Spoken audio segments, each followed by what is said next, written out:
My name is Lucas Bennett, and I'm 29 years old. If you've ever been the child in a family who feels invisible, like no matter what you do, it's never enough compared to the golden child, then maybe you'll understand the kind of life I've lived. Growing up, my sister Sophia was always the star. She was the one praised at every family gathering, the one who got the biggest slice of cake, the nicest birthday presents, the constant applause. And me? I was the afterthought, the responsible one, the quiet one, the one who would understand when things weren't fair.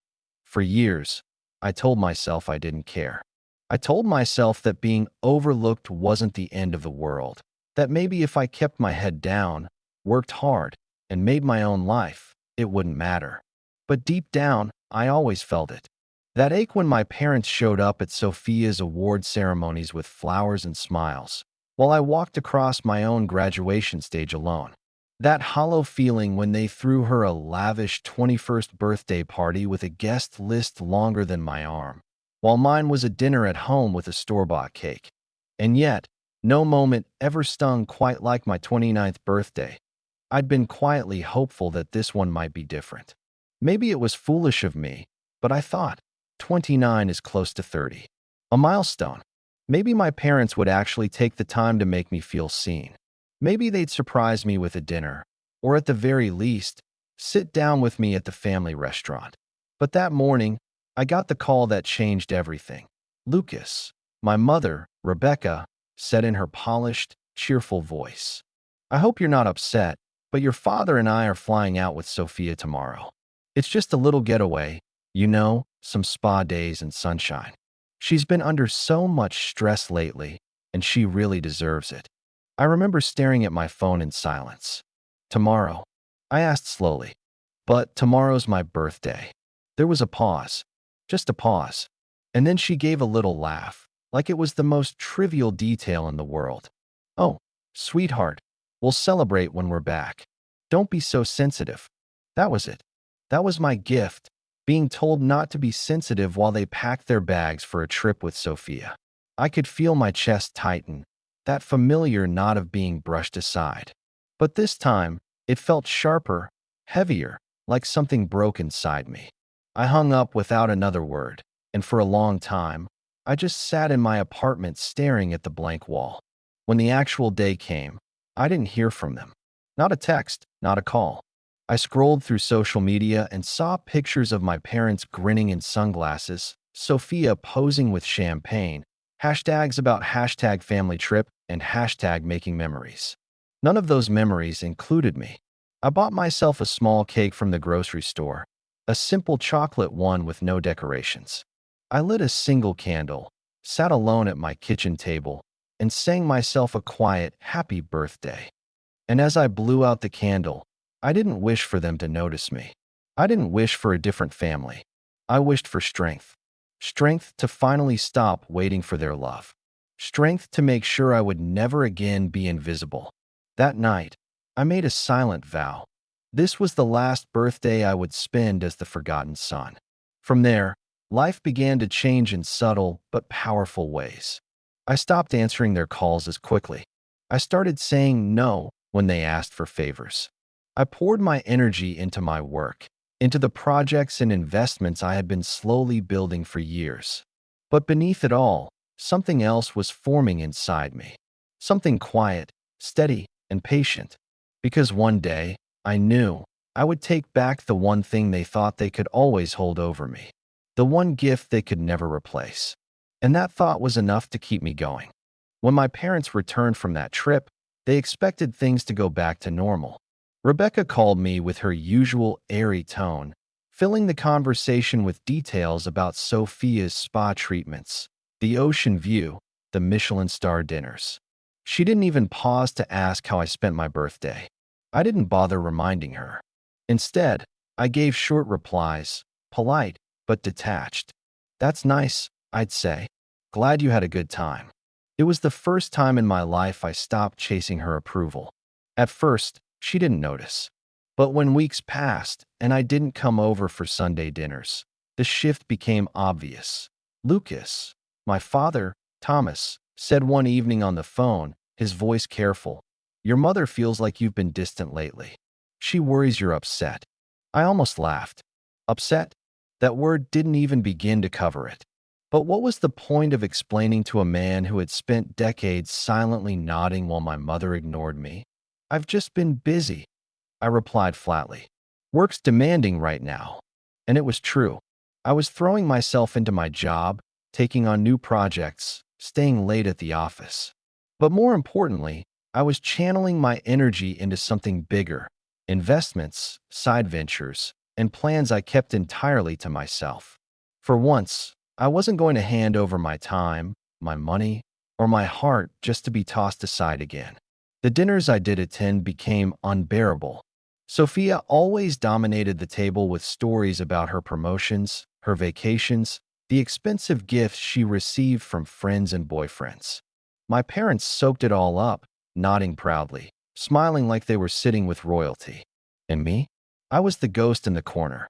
Lucas, my mother would say occasionally, her tone almost performative. How's your little job going? You're still at that office, right? I wanted to snap back that my little job was funding my independence, my freedom, and, if she only knew, the plan I was quietly building. But I held my tongue. Revenge wasn't about loud declarations. It was about patience. One night, over dinner, Sophia bragged about how her boyfriend had surprised her with a trip to Paris. My parents nearly swooned. Isn't that romantic? My mother gushed. Sophia deserves the world. She's such a bright star. I excused myself before dessert that night. My chest burned, but not with the old ache of being forgotten. This time, it was fire. Fire that pushed me harder toward my private goal. Months turned into a year. My relationship with my family grew colder, though they hardly noticed. They were too busy revolving around Sophia. But something interesting happened. My absence started to show. Sophia's lifestyle was expensive, and she leaned on my parents financially. The family restaurant, their pride and joy, was struggling quietly under mismanagement, though they tried to hide it. And when bills began stacking up, my parents reached out to me. Lucas, my father said on the phone, hesitant, we're in a bit of a tight spot. The restaurant needs some repairs, and Sophia, well, she's going through some financial stress. If you could help out, just a loan, we'd be grateful. I let silence hang in the air. Finally, I said, I'm not in a position to help right now. It wasn't true. I had the money. I had more than they imagined. But the days of being the invisible safety net were over. Sophia, of course, called me herself soon after. Lucas, she said, her tone dripping with entitlement. You know, Mom and Dad have always supported you. The least you could do is step up for them now. You don't want them to think you're selfish, do you? Selfish. That word nearly made me choke. I wanted to scream. Where were you on my birthdays? Where were you when I needed a single ounce of love? But instead, I said calmly, I think you'll figure it out. You always do. Her gasp was sharp. You've changed, she snapped. Yes, I replied, and I hung up. Behind the scenes, my plan was unfolding. The restaurant, which had been in our family for generations, was more than just a business. It was a symbol of everything my parents valued. And quietly, through a series of smart legal moves and buyouts, I positioned myself to gain control of it. My late grandfather, unlike my parents, had always seen me. He had left me a stake in the restaurant years ago, though my mother downplayed it at the time. What she didn't realize was that I nurtured that stake, grew it, and when the restaurant began to crumble financially, I stepped in, not as a savior for them, but as an investor for myself. Piece by piece, I acquired shares, rights, and eventually, power. By the time my parents realized how fragile their grip on the restaurant had become, it was too late. I already had the documents. And the best part? They had no idea. Not yet. As another year rolled around, my 30th birthday loomed on the horizon. I didn't expect them to remember. Why would I? But for once, I didn't care. Because this time, I wasn't blowing out a candle alone in my apartment. This time, I was planning a different kind of celebration, one that would finally shift the balance of power in my family forever. My 30th birthday arrived, and as expected, no call, no card, no acknowledgement from my parents or Sophia. I didn't sit by the phone waiting this time. Instead, I walked into the family restaurant, not as the invisible son who once sat ignored at the dinner table, but as its new owner. The paperwork was final. The lawyers had called the day before to confirm.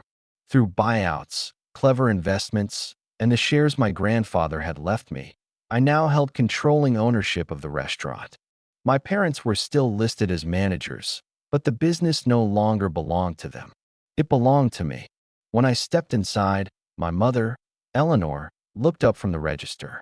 "Lucas," she said, her tone impatient. "If you're here to eat, you'll have to wait. We're swamped." I didn't reply.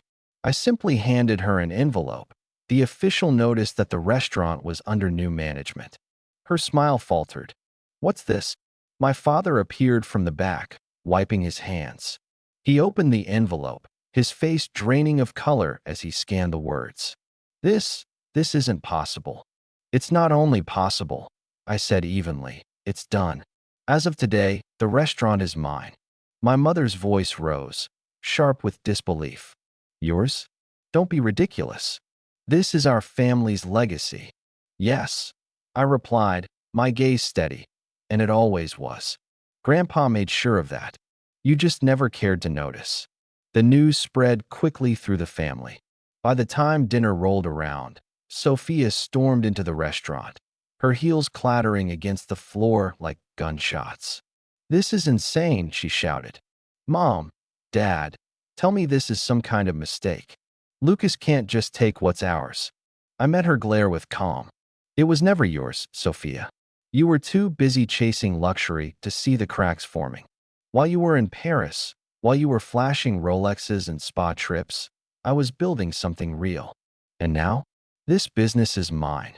Her face flushed with rage. "You've always been jealous of me. That's what this is about." I shook my head. "No, Sophia.